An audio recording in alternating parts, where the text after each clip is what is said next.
Hey, good afternoon, everybody. Scott Luton and Kevin L. Jackson with you here on Veteran Voices. Welcome to today's show. Kevin, how you doing?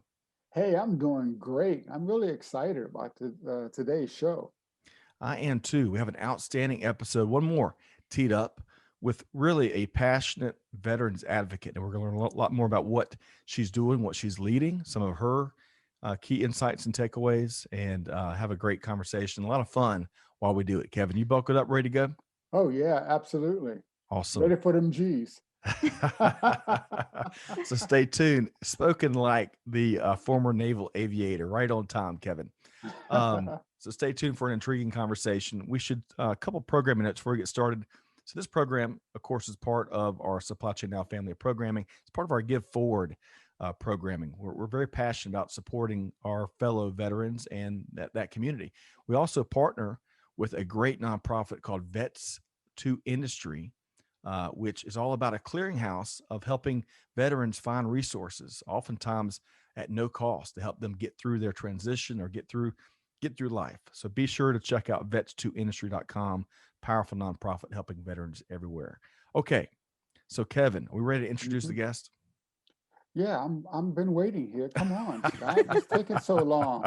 Hey, you never want to disappoint Kevin L. Jackson. So, with no further ado, I want to bring in our featured guest here. We have our guest serves as an adjunct assistant professor at the University of Calgary. She's also president and an executive officer with the Walton Virtual Fulbright Board. Don't try to say that too fast.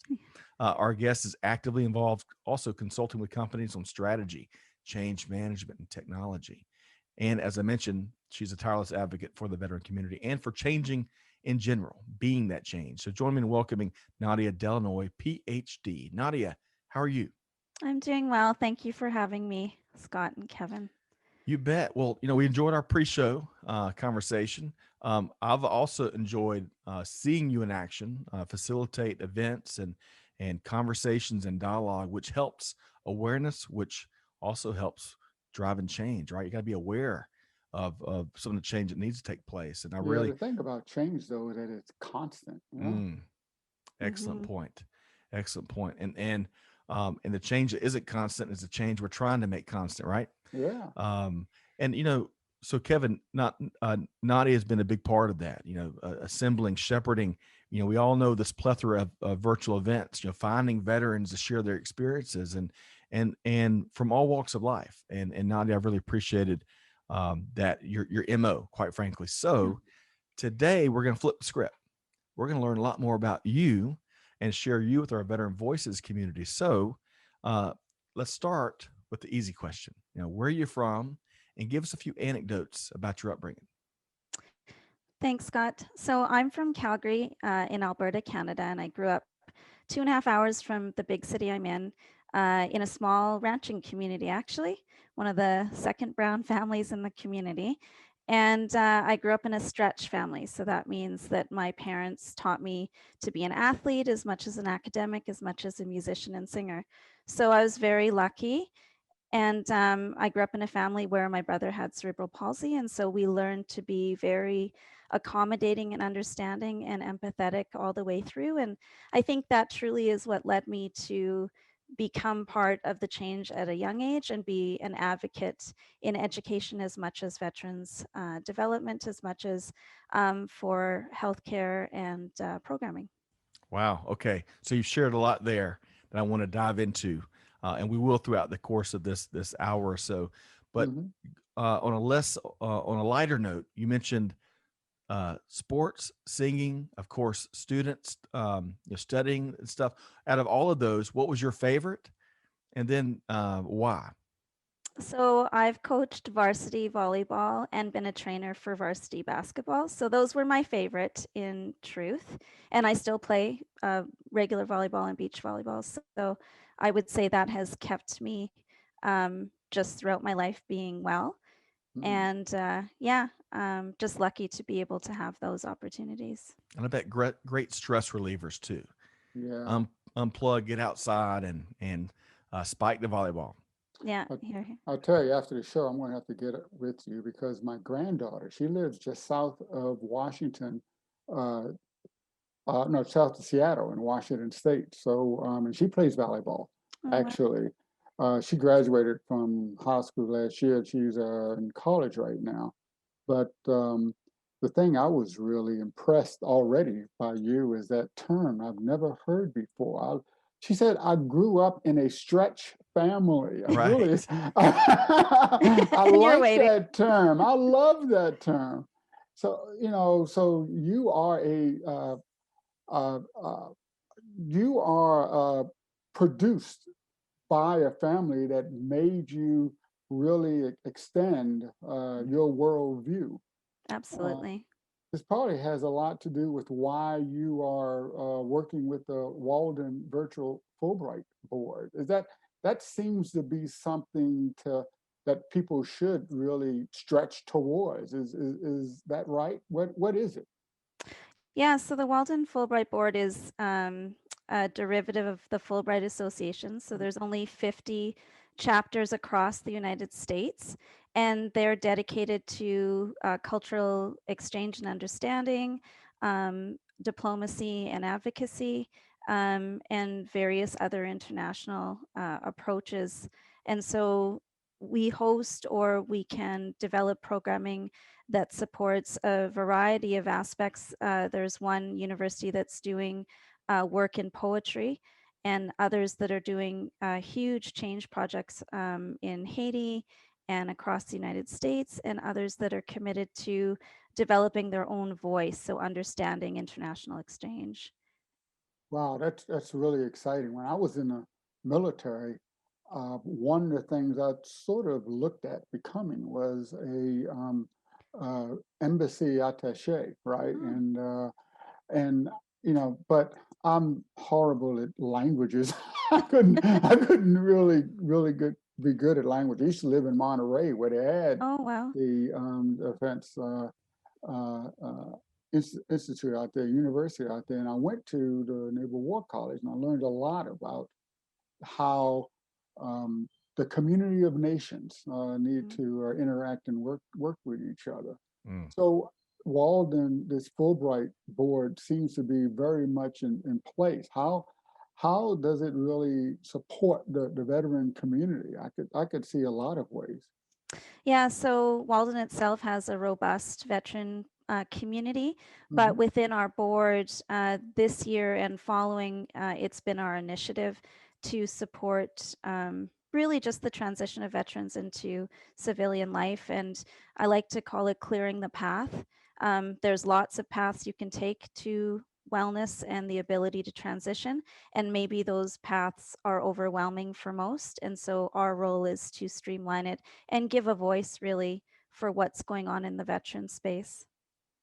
Mm. I love that for a variety of different reasons. Uh, so let's talk about these veterans focused events that where we met and really admired your approach. I was speaking of earlier. I really enjoyed the folks we met, the other veterans and veteran advocates that shared their point of view and their experiences. Um, Through all those conversations, and it seems like as we're connected on social, you're constantly going facilitating some discussion, which is wonderful. Um, what have been some of your key takeaways, especially as it relates to veteran issues, the veteran experience, VX? We should coin that, Kevin. Yeah. What are some of the things that you've really made a note? Maybe common themes that come up all the time. What are some of those key takeaways? I think one that underpins everything is just the importance of giving purpose or helping them find a purpose again. As we've talked about it in the sessions we did with you, Scott, many of the veterans and researchers and psychologists discuss the impact of transitioning to civilian life and then how you have to revision yourself. And so that to me was definitely a key takeaway in the work that we're doing to help people reimage. And certainly, as we all know, just some of those systemic barriers to supporting the transition to civilian life, those being access to services, homelessness, mental health, the need of support, and even just at the like tier one level, that being for those that are high functioning but just need that little bit of support to keep their day to day going. I Mm. think we often plunge into the imminent or dire aspects and forget about the larger population that's actually managing. And that's what our work centers around. Love that. Two quick follow-up points there. First one, where you started, the importance of finding your purpose. And Kevin, we've talked about that on a variety of shows. You had a great quotable quote last time, Kevin, as we were talking with the folks, the great leaders from Project Vet. And I'm not gonna get it word for word, but basically you said, if you don't find your purpose in life, you're just wasting away. And it wasn't quite like that, but it was something similar. Speak a You little to have to that, have your Kevin. passion. Yeah, you have to have a passion for whatever you're doing, or you're bound to fail, right? You have to want it. You have to need it. And I can see a lot of passion from Nadia. Yes. Thank you. In spades, huh? And then the second thing, you listed a variety of issues that we all hear about, especially if you're a veteran or if you're plugged into that community. You listed a lot of different things. I would just add one more to that list, and that is the veteran entrepreneur. I think there's so much potential in our veterans that make them can oftentimes make them perfect entrepreneurs. However, like I was when I launched my business, I didn't know.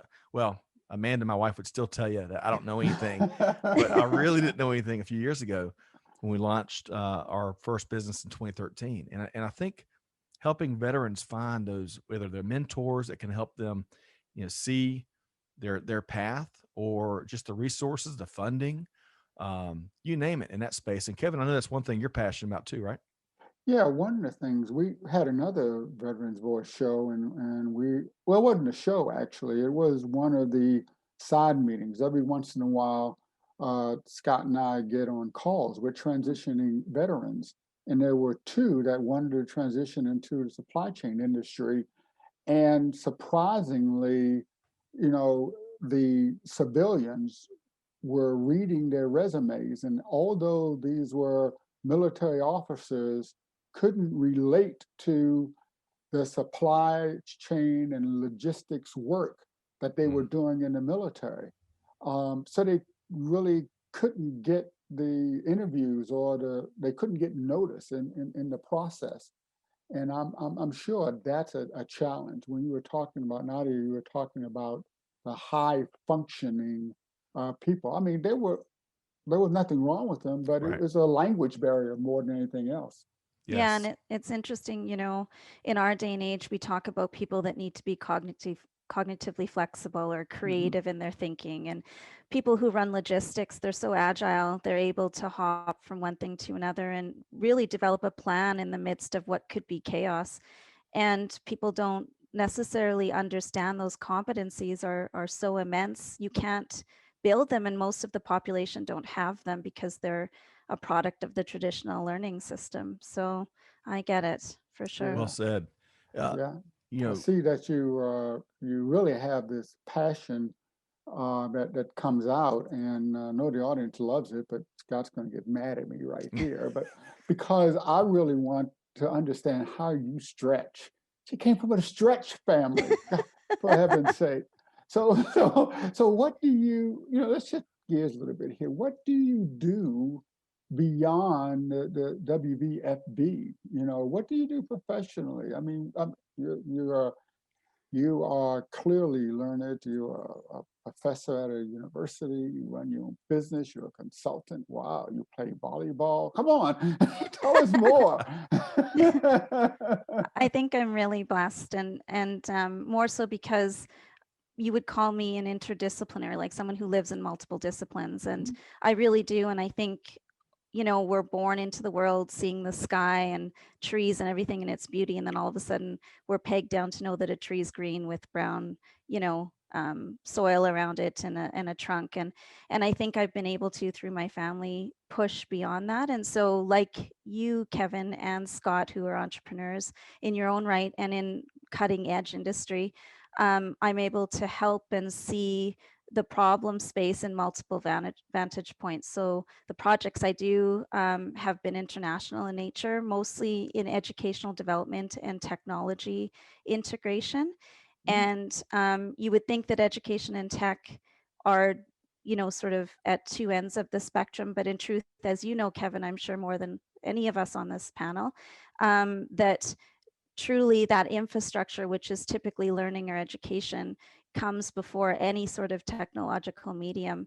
And that's what helps organizations, projects, everything be successful. And so that's that space that I think I occupy that many don't see, because in our world, we're taught to be maybe deep in our understanding, but lack the breadth. Yeah. And I think I luckily and have been blessed to have both. Yeah, that's something I see a lot of in business. Everyone wants to put you in your own pigeonhole. You do this, you don't do that. Just Yeah. focus on this and what you do. And if you're not interdisciplinary like you are, you can't see the connections between everything. So I'm sure you learned a lot, or we've all learned a lot during the past year and the pandemic. I've always said that it's the first time the entire human population went through a significant event that really affected everyone in sort of the same way. But not only that, we were able to communicate in real time constantly about what was happening. And that was a lesson to me in and of itself. What were, as a fellow interdisciplinarian, what were the lessons you learned from the pandemic, and how the world has sort of responded to it? Any key aha moments for you? I think a couple are that humanity is beautiful, even in a pandemic. That's You know, wonderful. people, band together, or you've seen so much change, even in terms of the digital space and people leveraging it to move their companies or their passion space, whatever it would be. And I think that tells us that there is hope. And maybe this was a check on our society and humanity to make sure we were moving in the right direction. I have no idea.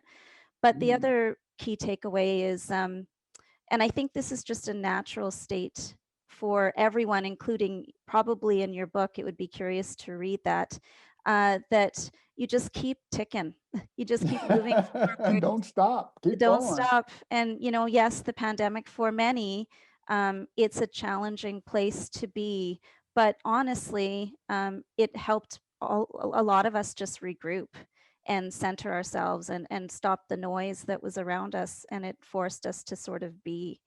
And I think that was something, especially for someone like me that runs a mile a minute, as you both do, that was a blessing, truthfully. Yeah, I'll tell you, one of the things that, some people see last year as a pause, that everything stopped, but in reality, it accelerated so many things. You mentioned about the adoption of technology, and actually the way we leverage technology now more than ever to communicate. So I think that's really important. Oh, absolutely. I think being that innovative mindset and understanding that technology is not a limitation. And, for those naysayers out there who maybe by virtue of their age or integration points, they just feared, and really the root of everything of non-change is fear. They Mhm. feared the tech, and now they're embracing it because they just needed the moment to see it. Right. And that, again, was part of the, pandemic bonus. Well, so much there that I'd love to unpack and dissect over the next 3 hours, starting with humanity is beautiful. Folks, we've got our podcast episode title. That's always, as simple as it Yeah. sounds, it's always tricky, but that's such a powerful, simple, but important view, and certainly a lesson learned from by so many during this incredibly challenging time. I, it makes me think of a couple follow-up questions for you, Nadia. Um, the first one is, we were talking, well, for that matter, if folks can't tell already, and just in the last 30 minutes or so, Natalie is very deliberate, intentional, purposeful, and action driven. And we were talking about being the change, right? uh, that's really important to you. And clearly it's evident in how, in your approach, it's not lip service, it's doing. as a wonderful guest earlier today shared on our live stream, Sherika Sanders, also PhD, said, do the work. You want to advance, you want to drive change, do the work. You want to be respected, you want to earn credentials and get promoted, do the work. It was like a mantra. I love that. But Nadia, why is doing, being, taking action, why is that so important to you? I think because I grew up, I think, in a family where you did have to advocate to move the needle, just to dip into personal, then go back to professional. My brother grew up in a period where cerebral palsy was seen as a musculature disorder, and Mm. really it's a nervous system disorder. And so my mom was a tremendous advocate in that arena to move change. And I think I learned from a very young age how to voice the need and to be part of the change. And so jumping into the professional world of today, um, your live speaker is absolutely right. I think if we don't act and harness our strengths and move our networks and develop partnerships, we'll just stay isolated and sterile. And I think part of that in the Walden Fulbright board is that we have a significant network of people, as you can imagine, in that echelon that can dedicate time and promote what's happening in the veterans world as they transition and help be part of the pipeline to access resources and to find supports in terms of wellness so that they can do the day to day. And so I think the rewards in the change process is not necessarily who we are per se, but just seeing that in a world that can oftentimes feel overwhelming for many, there are those of us that are moving the needle for change. Love Well that. said. Well said. Yeah, agreed. Love that. And it is so important because so many folks and I'm guilty as charged at times in my journey. We wait for others to do it, right? And it's so important to be a doer. So I love that sentiment, Nadia. Um, Follow up question. So kind of obviously here at Veteran Voices, our emphasis and main customer voice is about those that have served, and clearly you're passionate for serving the veteran community. We didn't ask you, I don't think, why is that? What is your why when it comes to veterans? So I just think it makes me laugh when I tell this story. So I was an air cadet. I earned my glider's license, and everyone makes fun of me. I don't know why, but No, they just can't put it together. it's And hard to fly a glider. yeah, absolutely. And my father worked for the British side as a heavy duty mechanic. And so he'd come home with stories and talk about the challenges, although Britain has a tremendous support system for their veterans.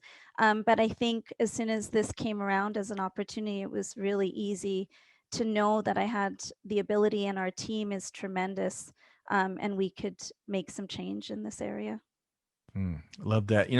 And as we all know, sitting here, the maintainers are so incredible, and so critical, whether it's supply chain or the military. They keep things moving, and they never get any recognition. The pilots get all the love, Kevin. Yeah, well, we deserve it. No, I tell you, I was on a first name basis with our entire crew. In fact, while I was in the military, I ran the avionics maintenance group for a while, and the whole maintenance organization in one squadron. So I really learned a lot just being there. You depend upon the people who maintain your aircraft. Really, when you get shot off the pointy end of that boat, you just pray that your engines are going to run. And the last person that was in that nacelle is a maintenance person, making sure that your plane is good, it's ready to go. So no, I have all kinds of respect and loyalty to the maintainers, that's for sure. Amen. So big thanks to your father, Mhm. Nadia. What's your father's name? His name was Mac. That was his nickname. Okay. Yeah. Well, big thanks, and certainly appreciate all of his work keeping those aircraft moving. Um, so let's make sure folks know. Well, Kevin, I'll ask you one question because we were talking earlier. Clearly, the Fulbright organization, the Mhm. Walden. Let me get this right. Walden Virtual Fulbright Board, part of the Fulbright organization, is leading that community of nations work that you kind of the phrase you used, Kevin, Right. and Nadia.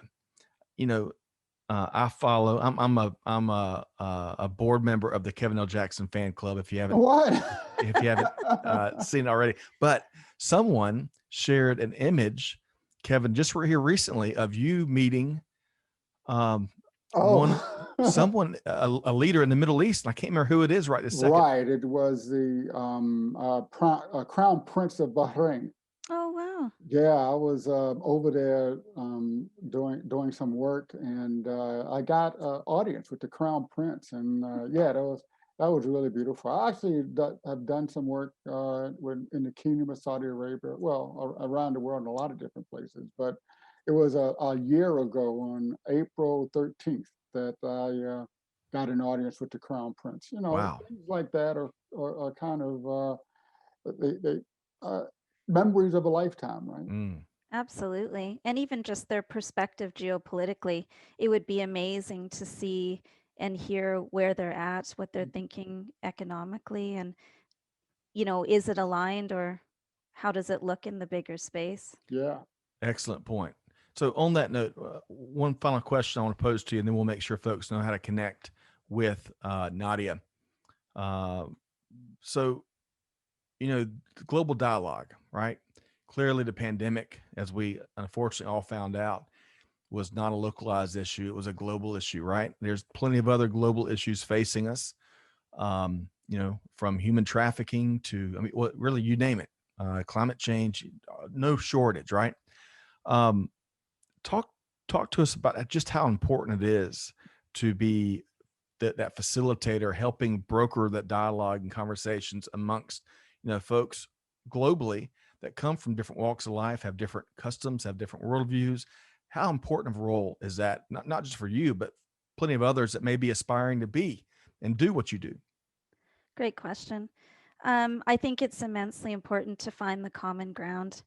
And that common ground, as you actually said, Scott, earlier, is about our stories and part of what Kevin's doing in his book.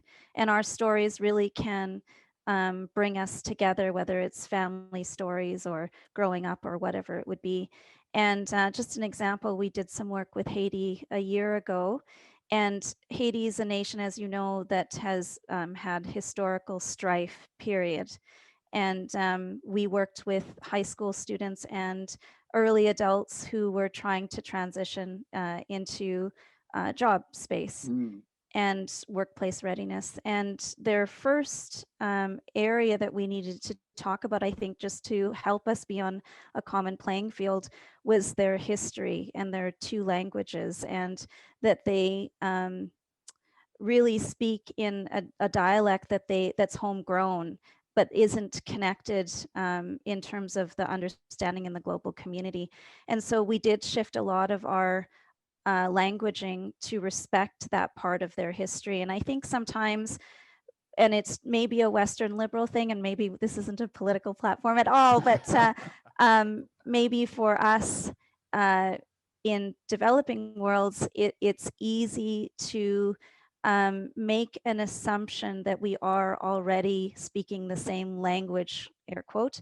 And I think sometimes understanding the basis of where people come from and why they're in the positions they are can move, threefold more than us superimposing our values or our will or our understanding on them. And that goes for large change processes too, which I think both of you can speak to.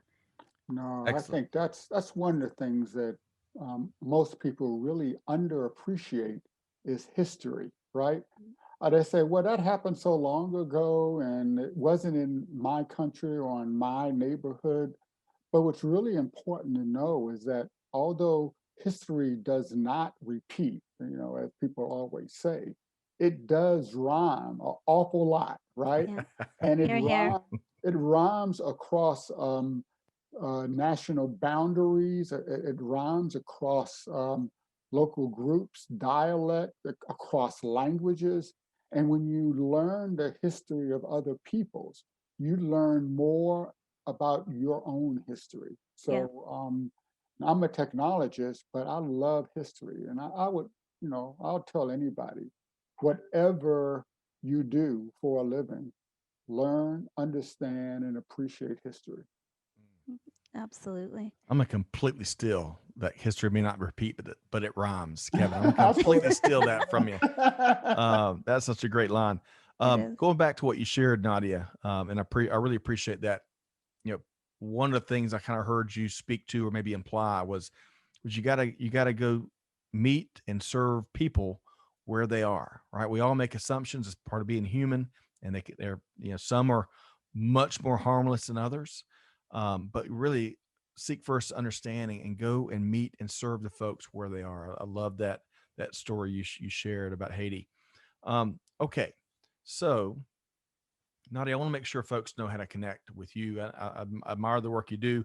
I really admire, especially now that I've got a fuller sense of your point of view. I really, really have enjoyed it, and hopefully folks will enjoy it as much as Kevin and I have. How Yeah. can folks connect with you, Nadia? I think the easiest, honestly, Scott, is LinkedIn, and then just via email, which is my first name, Nadia.Delanoy@ucalgary.ca. Wonderful. Now, when does your book come out? Because My I know book? you got to be writing one, Nadia, and if you're not, you better be. Do it. Yeah, I so certainly have a much. list of possible books for sure, but I just haven't had the time. That could be a half retirement plan, perhaps. Yeah. You got a lot Well, to say. You need to put it in the book for Yeah. posterity. People can learn from you, not only today, but in the future. excellent you. point. And Kevin, I couldn't have said it better than what you shared there. Speaking of books, I gotta ask Kevin. Kevin's a humble guy, but he's got so many projects going on. I had to go through his army of agents just to get him booked with me here with you today, Nadia. So Quitless is your latest book, and Quitless. you Yeah. shared that it has hit the USA Today top 100 Yes, it bestseller. So did. tell us what is the book, Kevin? And before we sign off here. So Quitless, the power of persistence in business and life, is a lot of what Nadia said, right? You have to have passion in what you do. And Quitless is an anthology of some of the world's leading business leaders and executives talking about their life, how they got to where they are, what barriers they had to overcome, and why they didn't quit, and why they are quitless. And it's a lesson to us all about having passion and having purpose and pursuing that passion and purpose regardless of what others say, regardless of the barriers that get in front of you. So please, we're number one on multiple Amazon lists. We're on USA Today list, moving up. And please get yourself a copy. Well, hey, Was we'll that too include hard that. of a sell? Well, so in addition to Nadia's information, because we want to make it really easy for folks to connect with the voices you've heard throughout each of these conversations. So the links to connect with Nadia will be there, the links to Kevin, and of course Quitless will be there. And Kevin, final question for you: was there a picture of Nadia Delanoy, PhD, on the front of that Quitless book for the children? Right. We're going to have to do a reprint. That's hilarious. Well, seriously though, kidding there, but Nadia, I mean, the perseverance and the purpose and the reasoning, the logic behind it, the reason behind it, why you do it. It really is impressive. I appreciate you sharing the last hour or so with us, and we'll have to have you back on and reconnect. Keep doing, man. You're doing wonderful work for so many people, especially for the folks that we care a lot about, which is our fellow veterans. And we look forward to reconnecting with you again really soon. Thanks so much, Thank Nadia. you for coming on board. No worries. Thanks for having me. You bet. All right, we've been talking with Nadia Delanoy, PhD, and encourage you to connect with her on LinkedIn and learn a lot more about what she is doing. So, Kevin, man, we should have booked a couple hours here today with Nadia. There's Oh lots of things yeah. that she shared that I would love to dive deeper in, but we'll have her back. What was Good, one of your because I got favorite? notes. I got notes. You got notes too. What was one of your favorite things that she shared here today? Number one, a stretch family. I tell you, we all need to have a stretch family around us. And that's not only when you're young, Mm, but as you grow and as you go through the challenges in your life, and how everyone stretch is not only something you accept, but it's something that you do. You have to stretch to help others. And I really, that's going down as an important note in my life. I'm with you. I'm with you. And I've got about my proverbial 17 pages of notes, but humanity is beautiful, and it Oh, is a silver lining, and the empathy that's come with it is, I hope it's here to stay. We're going to need it to tackle a lot more than the current pandemic, and driving that change has certainly been the theme of this conversation with two folks that are doing it here in Nadia and Kevin. So, big thanks again to our guest Nadia Delanoy, PhD, and of course my co-host Kevin L. Jackson. Be sure to pleased check to be out. here. Thank you. Yes, you bet. Had a blast as usual. Quitless, The Power of Persistence in Mm. Business and Life. Check that out wherever you get your books from. And hey, if you're veterans, so much great advice here between what Nadia has shared and really her journey, and of course what Kevin has added. But like you've heard, do the work, believe in yourself, find good resources, right? And you can also check out our partners at vets2industry.com, which is a nonprofit that's built to serve you. So be sure that you can check a wide range of resources there. If you're a veteran and you've listened to this and you've got a voice, a story to tell, reach out. You can find us on social media. You can, of course, shoot Amanda a note at amanda@supplychainnow.com. We'd love to chat with you and feature you on a future episode. So on behalf of our entire team here, on behalf of Kevin L. Jackson, of course, our guests, our whole program team, Scott Luton signing off for now. I hope you have a wonderful week wherever you are. Most importantly, do good, give forward, be the change that's needed. Be just like Nadia Delanoy, PhD. And on that note, we'll see you next time here on Veteran Voices. Thanks, everybody.